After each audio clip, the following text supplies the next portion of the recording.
Om Swastiastu. Selamat datang di Studio Tour bersama saya Bagus Diana dan ini rekan saya. Saya Yusra Wesnama. Kali ini kita memiliki narasumber yang istimewa, yaitu Pak Insinyur Nyoman Popo Priyatna Danes IAI AA, yaitu yang lebih akrab dikenal dengan Pak Popo Danes. Selamat siang Pak.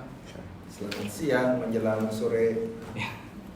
Sebelumnya terima kasih Pak telah bersedia meluangkan waktunya nih untuk dapat berbincang-bincang seputar arsitektur bersama kami mahasiswa arsitektur Marumadewa. Terima kasih kunjungannya. Mohon dimaklumi saya hari ini sangat casual karena sebetulnya ini hari libur ya. Jadi saya tadinya tawarkan hari Selasa biasanya saya keren karena ikutin Pergub pakai endak. Jadi hari libur saya pakai celana pendek. Tapi nggak apa-apa, yang penting pembicaraan kita berisi. Oke. Mungkin langsung aja kita ke topik pembicaraannya Pak.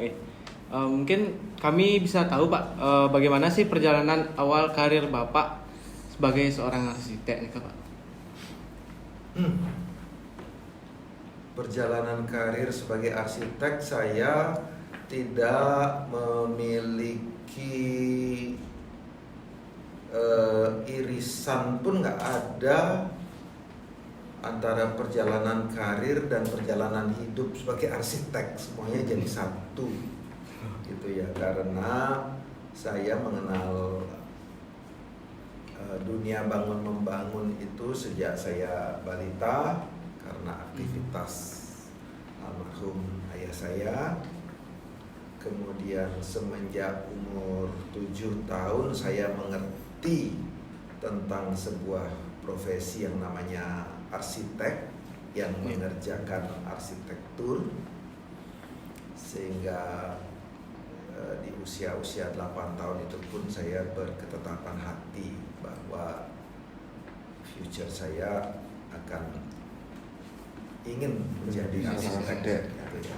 Jadi dari SD kelas 3 itu kalau ditanya mau jadi apa, jawabannya jadi arsitek. Seperti itu ya. Kalau boleh tahu ya, Boleh. gimana sejarah awalnya berdiri Popo Danes Pak? Popo Danes Arsitek itu juga berdirinya sangat organik. Jadi karena hobi saya itu menyatu, saya punya dokumen desain rumah, denah-denah itu saya buat semenjak saya SMP kelas 2 mungkin ya. Jadi karena ayah saya suka membuat desain-desain seperti itu gitu ya, mereka kalau ada tanah begini bagaimana mendevelop. Jadi saya sudah terbiasa begitu. Dan akhirnya saya berani membuat desain dan dibangun waktu saya kelas 2 SMA sebelum sekolah arsitektur. Jadi akhirnya untungnya beneran saya bisa diterima di sekolah arsitektur di Udayana tahun 82. Dan semester 2 itu ada mata kuliah perancangan arsitektur 1, gambar, desain, ya istilahnya itu even ngeblat gambar bangunan yang sudah ada gitu. Dan saya pakai gambar saya yang SMA itu saya pakai sebagai tugas saya di perancangan arsitektur itu gitu ya.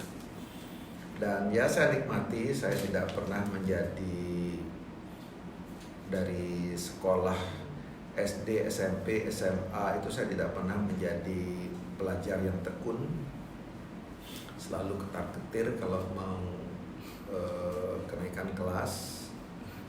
Di kuliah pun juga saya tidak pernah menjadi mahasiswa yang taat gitu ya. Saya senang untuk mengeksplor sesuatu menurut cara saya sendiri gitulah. Jadi harus ada pembenaran menurut cara yang membuat saya merasa comfortable gitu ya.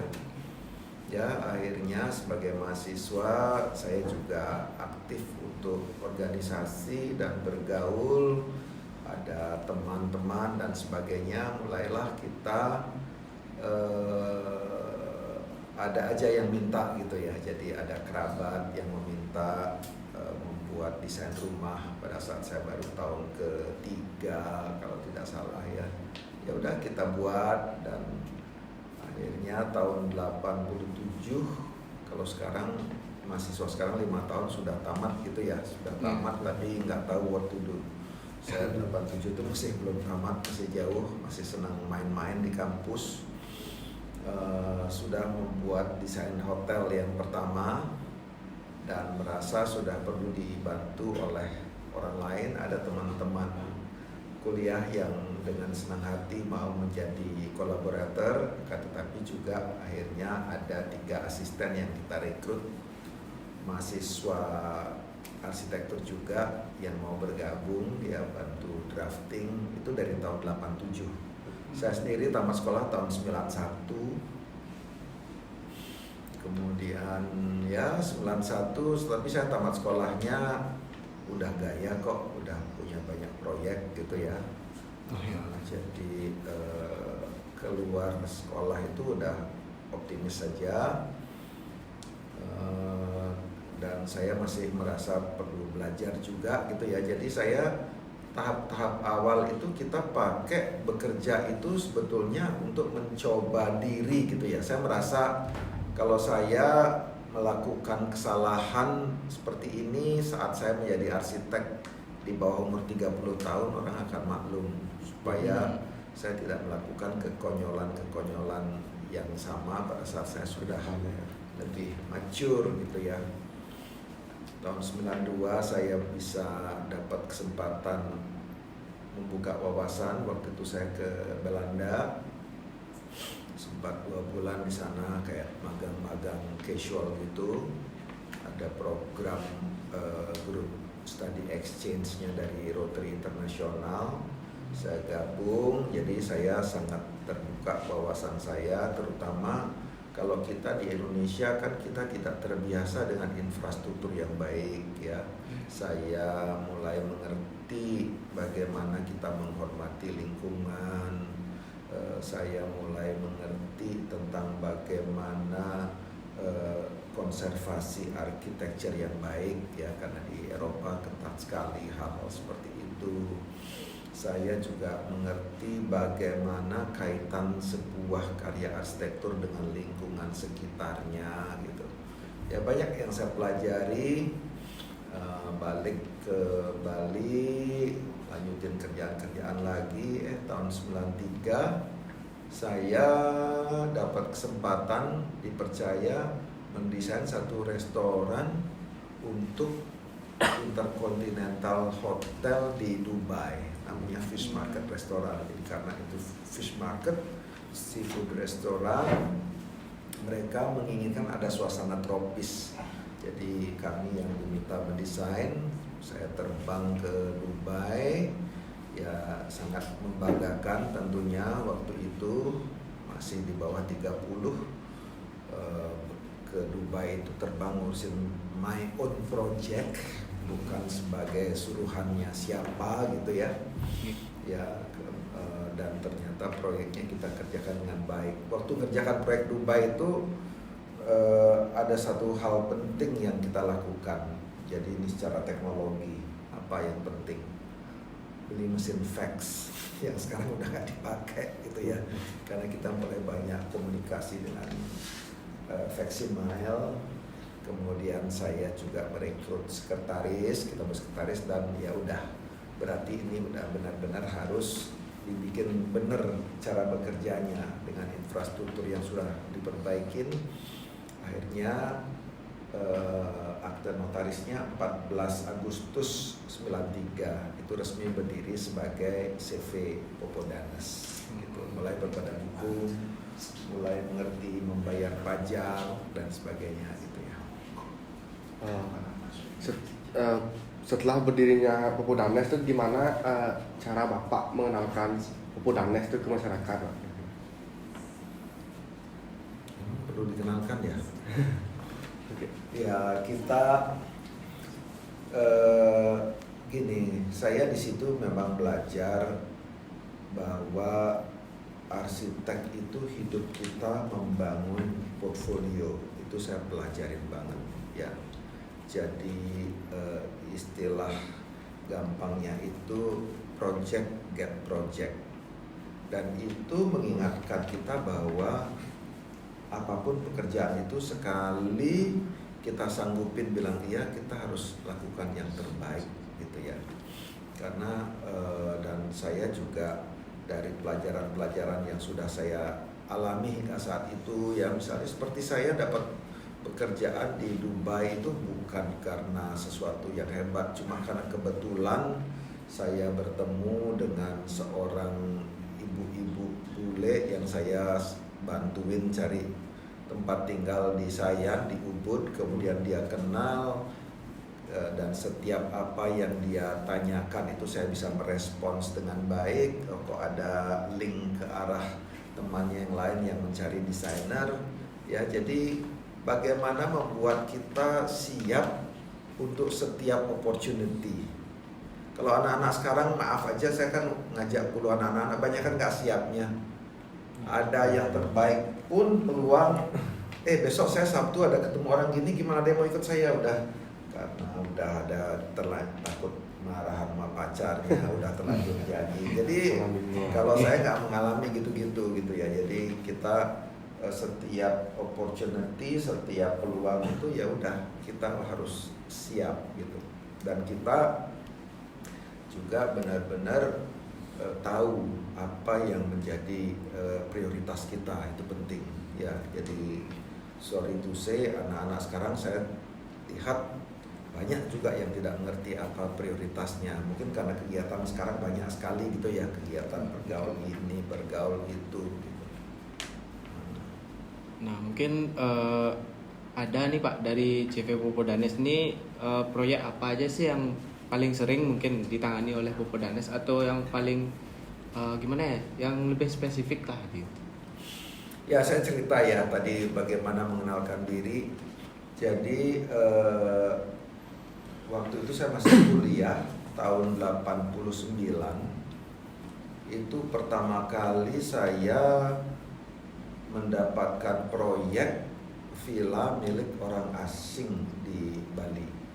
Jadi saat-saat itu bisnis yang marak di Bali itu bisnis garment.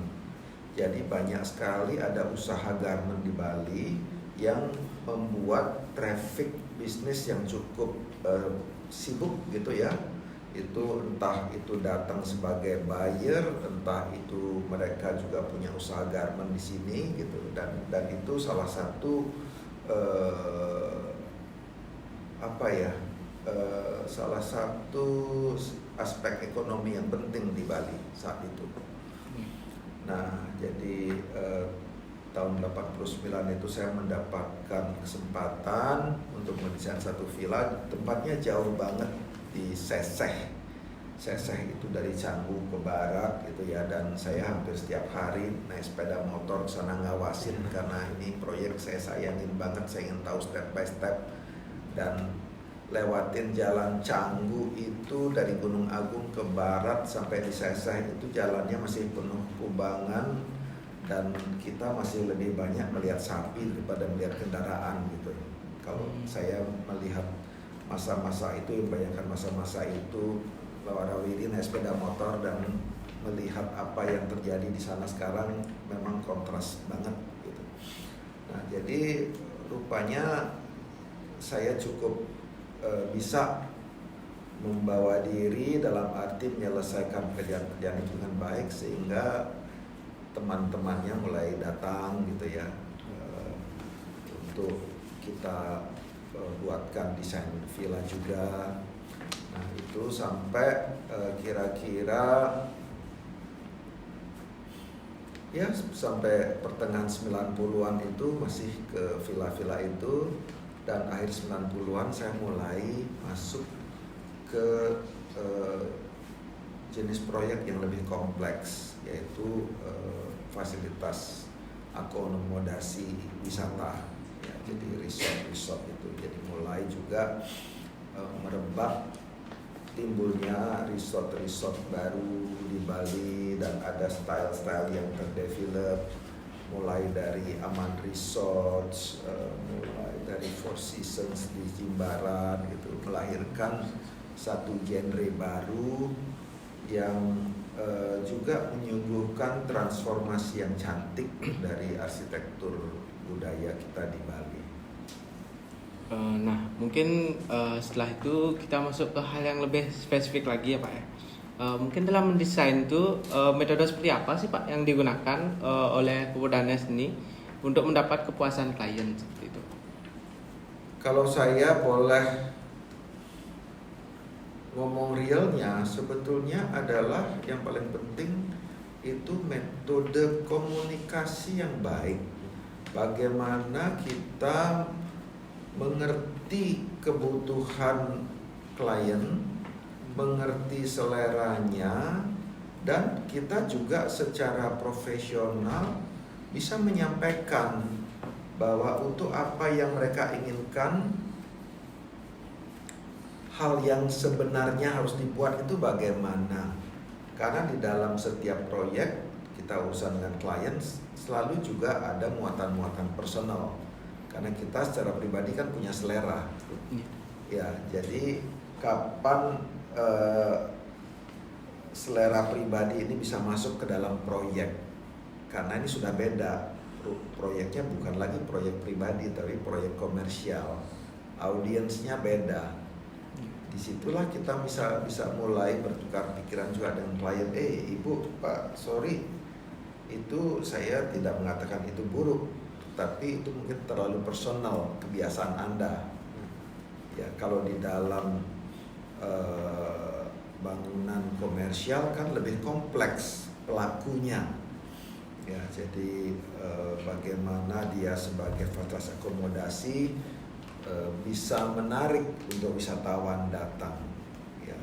Tetapi juga mudah untuk dioperasikan oleh manajemennya, mudah dirawat oleh karyawannya, gitu ya.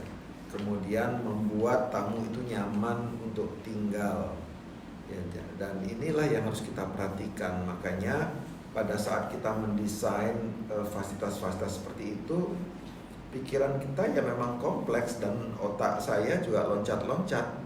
Kapan saya harus berpikir sebagai pemilik yang ingin mendapatkan satu produk dengan keberhasilan bisnis yang baik, kapan saya harus berpikir sebagai tamu, sebagai penikmat tempat itu, kapan saya berpikir sebagai karyawan, kapan saya berpikir sebagai manajer, ya semuanya kita harus ketahui dengan baik. Dan itu juga yang membuat saya semakin sadar bahwa kita senanglah bahwa di balik kegiatannya itu kegiatan berwisata, artinya kegiatan bersenang-senang.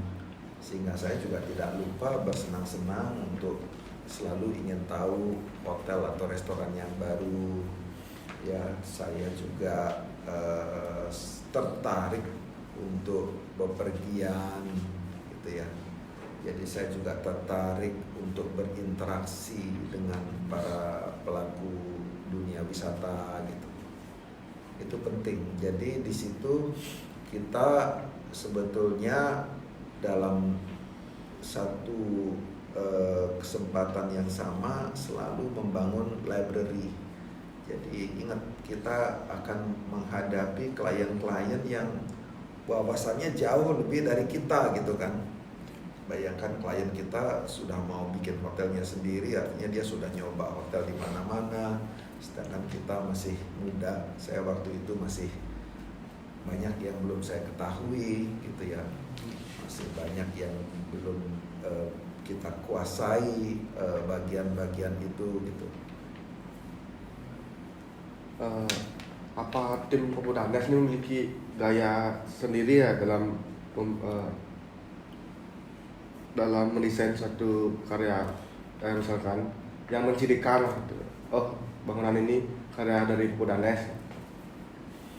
Kalau karya kita ciri-cirinya tuh sangat umum gitu ya, sangat umum dalam arti kita sangat bangga untuk mengusung budaya setempat untuk menjadi elemen penting dari arsitektur kita. Ya, saya tidak berbicara lagi soal functionality karena itu sudah sangat basic ya di dalam arsitektur.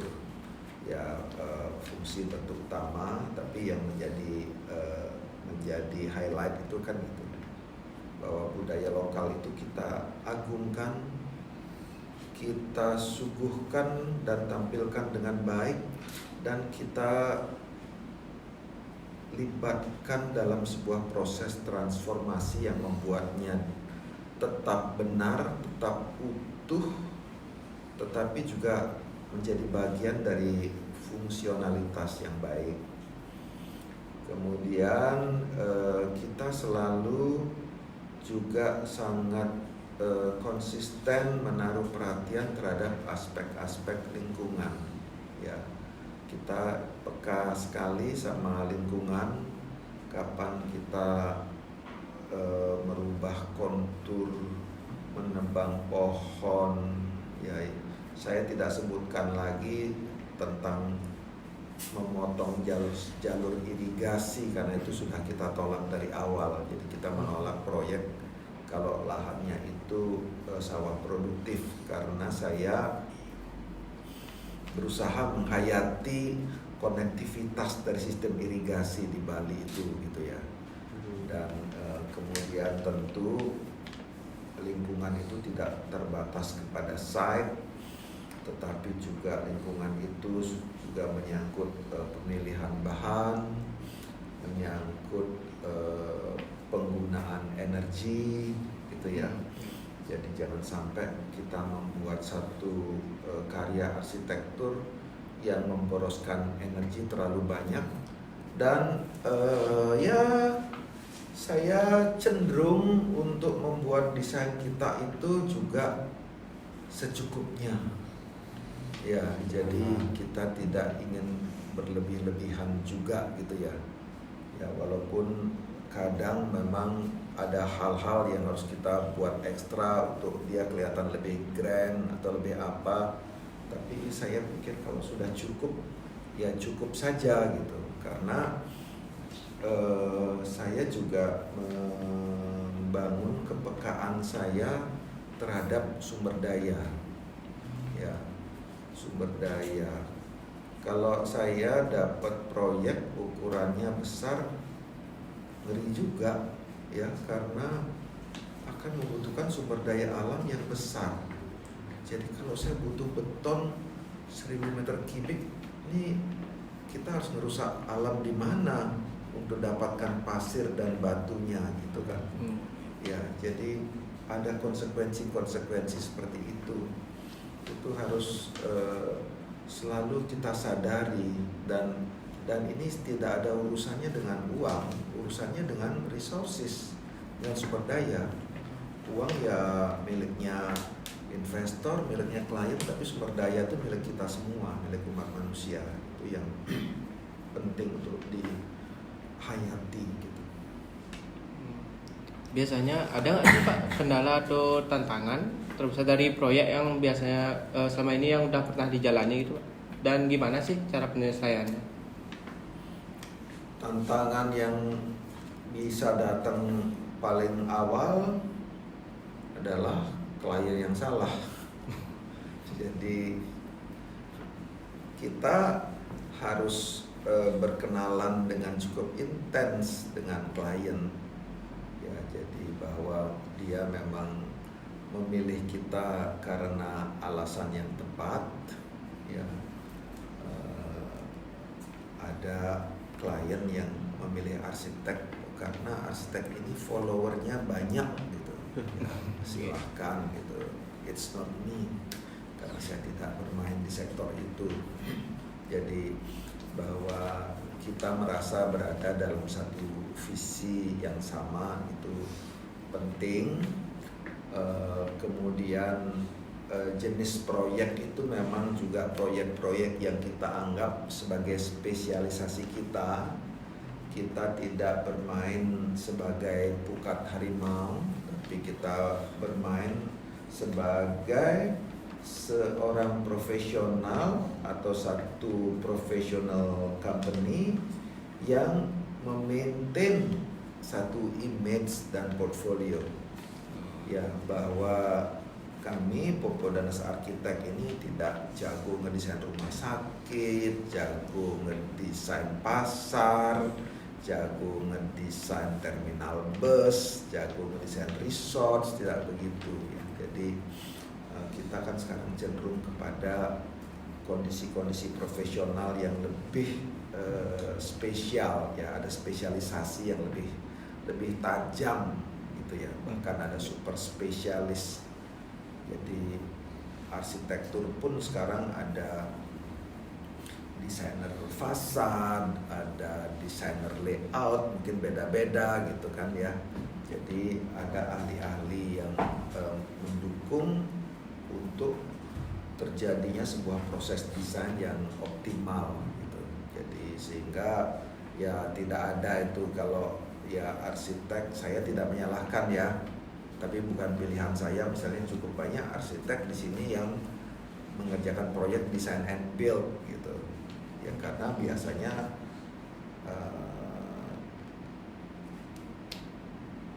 supaya saya nggak salah berbicara, yang saya tahu dari seorang teman yang melakukan itu, mereka merasa ada cash flow yang lebih jelas di sana ya, ya dan ini juga yang penting dipelajari oleh arsitek, bagaimana kita menilai jasa arsitek itu secara ekonomi, finansial gitu ya, dan kita memang dibuat nyaman bahwa kita mendapatkan cukup backup untuk melakukan yang terbaik ya. Jadi profesional itu seyogianya tidak menyalahkan orang lain untuk hasil kerja yang buruk. Oh ya, proyek saya ini kayak gini karena kliennya pelit, nggak mau bayar desain. Oh karena kontraktornya jelek. Oh karena apa? Jadi kita harus memiliki suara yang cukup didengarkan untuk berpendapat, dan kita juga melakukannya dengan profesional, dengan interest, bukan dengan interest yang tidak semestinya gitu ya.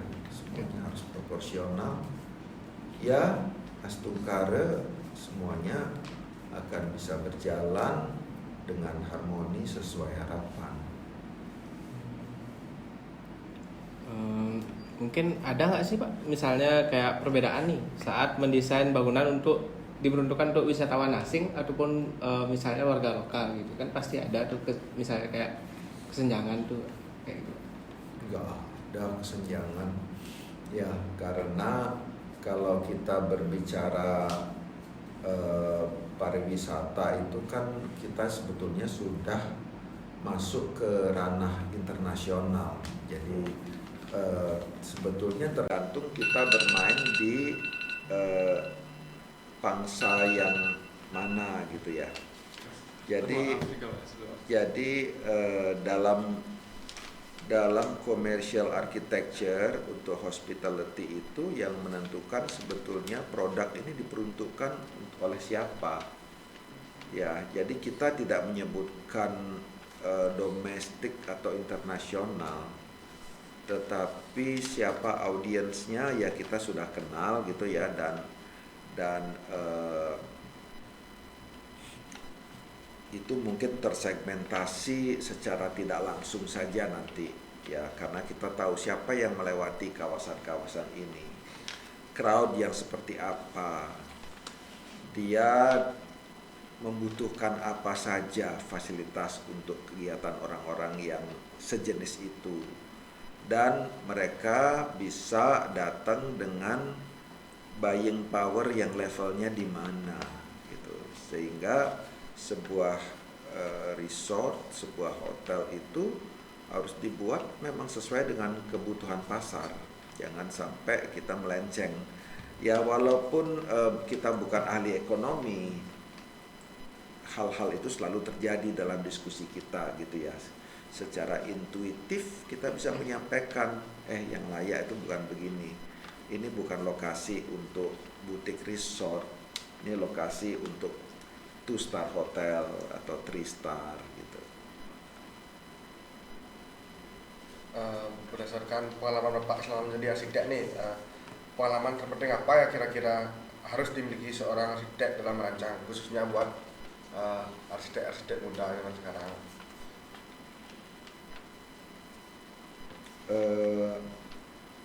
Warma Dewa itu mulai berdiri arsitekturnya tahun berapa?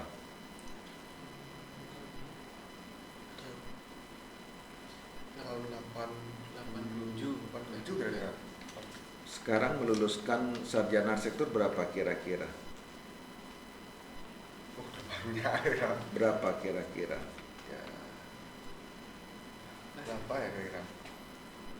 Kalau 87 berarti mulai tamat tahun 92. 92. Iya, 92 itu udah sampai sekarang itu udah berapa tahun? Ya, kalau 1 tahun itu tamatnya 50 arsitek saja itu udah berapa ratus arsitek. Kasih saya nama 5 arsitek Warma Dewa yang dikenal luas karya-karyanya, alumni Warma Dewa. Jadi Pak Andi, siapa ya kira Pak? Pak Dade ya, Pak Dade, Pak tadi Pak Mangde. 2. Apa lagi ya?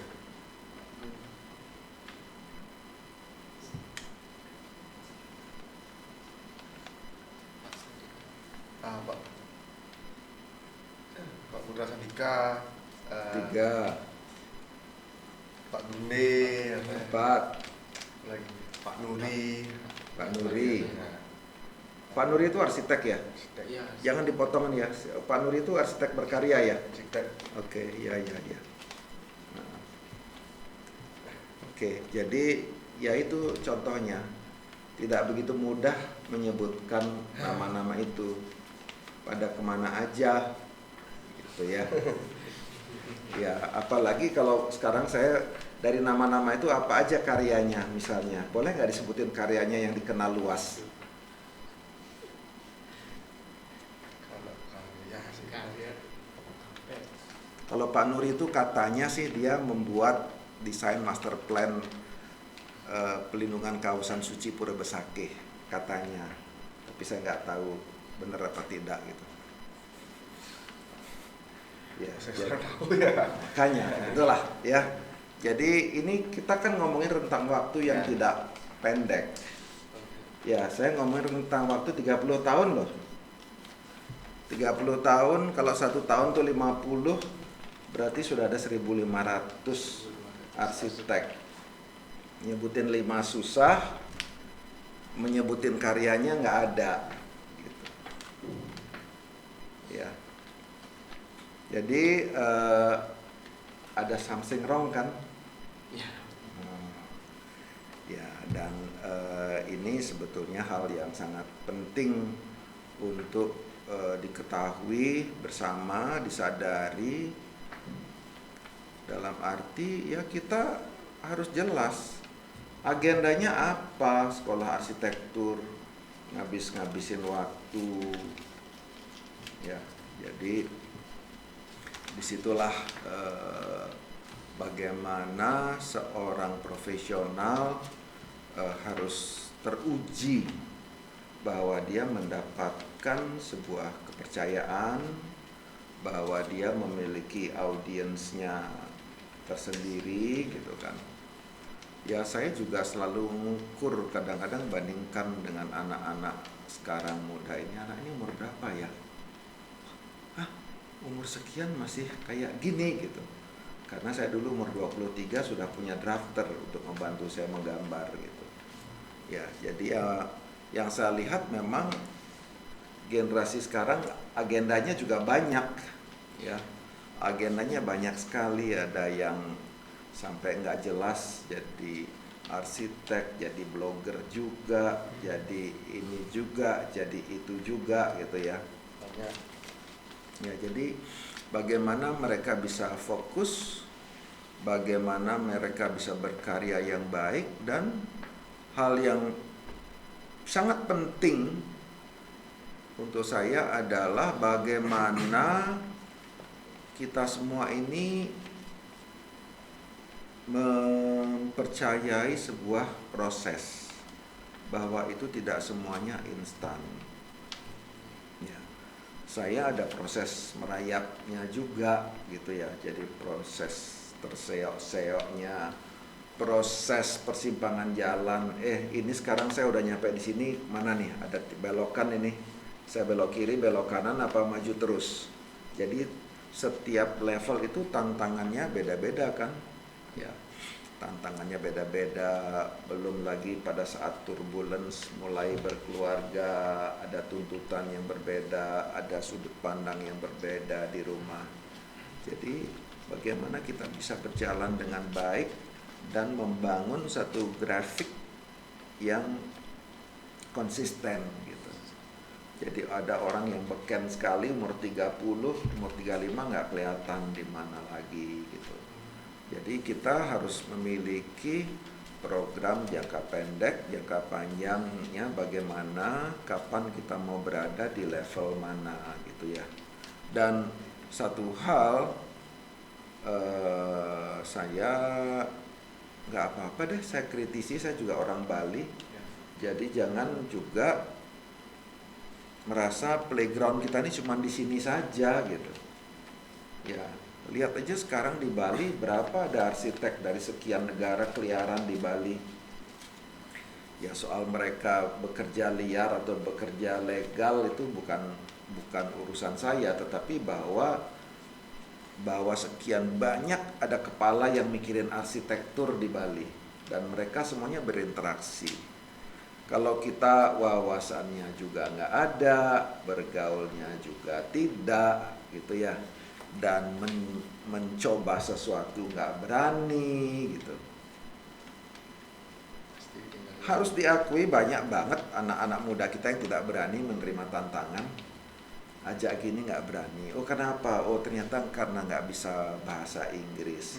Oh ternyata karena tidak tahu proses ini, proses itu gitu lah.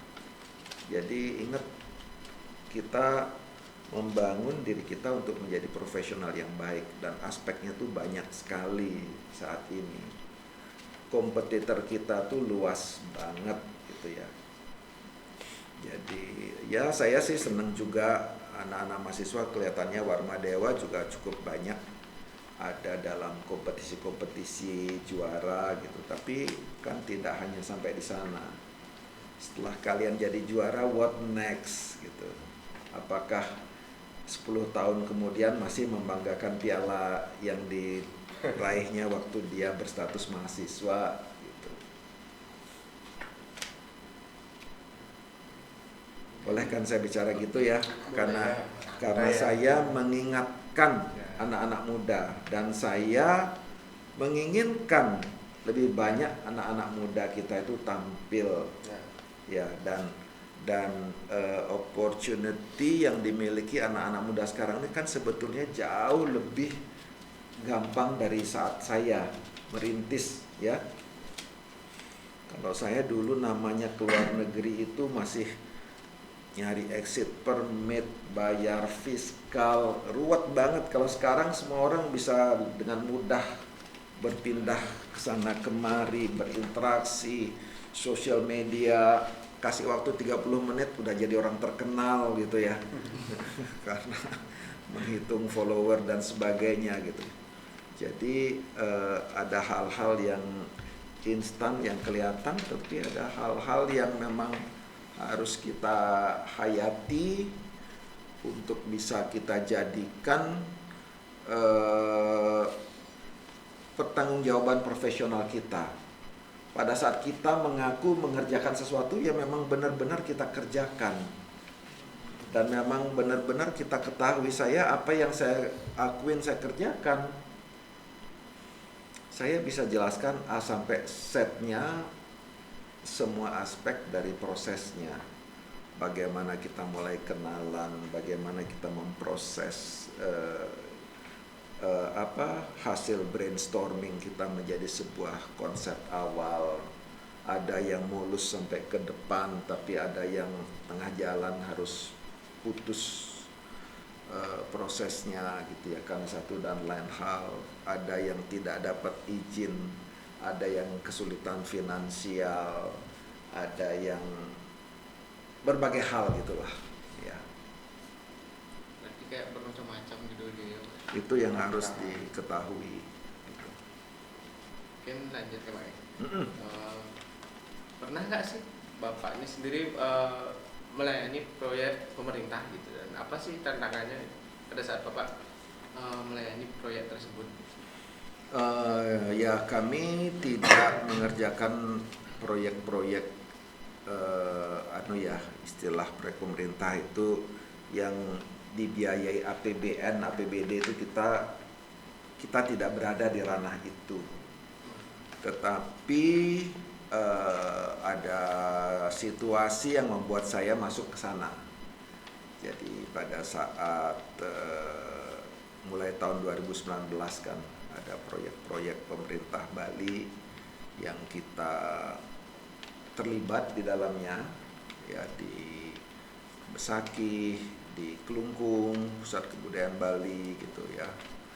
Dan di sana kami dalam posisi membantu menyiapkan basic design.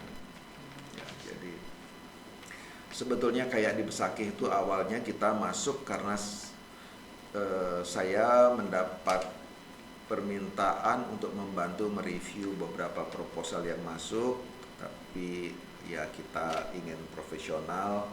Kalau ada yang kita harus koreksi, kita juga harus menyampaikan yang benar itu bagaimana. Itu terdevelop akhirnya menjadi basic design dengan berbagai prosesnya. Dan juga di Pusat Kebudayaan Bali di Kelungkung kita juga membuat master plan dan basic design di situ. Kalau ada yang mengklaim itu pekerjaannya bisa berhubungan dengan saya 24 jam. Kemudian melalui pertemanan pribadi saya dengan Menteri Perhubungan Pak Budi Karya Sumadi, beliau juga meminta saya untuk membantu membuat desain terminal Pelabuhan Sanur. Ya, jadi itu kita bantu desain yang Sanur sudah beroperasi, sekarang sudah dimanfaatkan. Ya, saya hampir setiap pagi saya ada di sana liatin orang lalu lalang karena kebetulan rute jogging saya setiap pagi itu gitu ya. Jadi ya senang juga berkontribusi untuk fasilitas publik di Bali gitu. Tetapi karena saya harus sadar bahwa itu bukan my playground gitu, jadi saya berada sebatas dibutuhkan saja gitu ya. Jadi kita bantu, ya senanglah berkontribusi untuk masyarakat luas gitu. Oke, mungkin sekian Pak Oke. bincang-bincang kali ini yang dapat kami lakukan. Terima kasih sebelumnya Niki udah bersedia menjadi narasumber dari kami. Oke. Ya, terima kasih. Jadi udah cukup ya. Ini nggak terlalu panjang, ini cuman 40 menitan. Mungkin saya tutup dengan Pak Santi aja ya Pak. Pak Santi.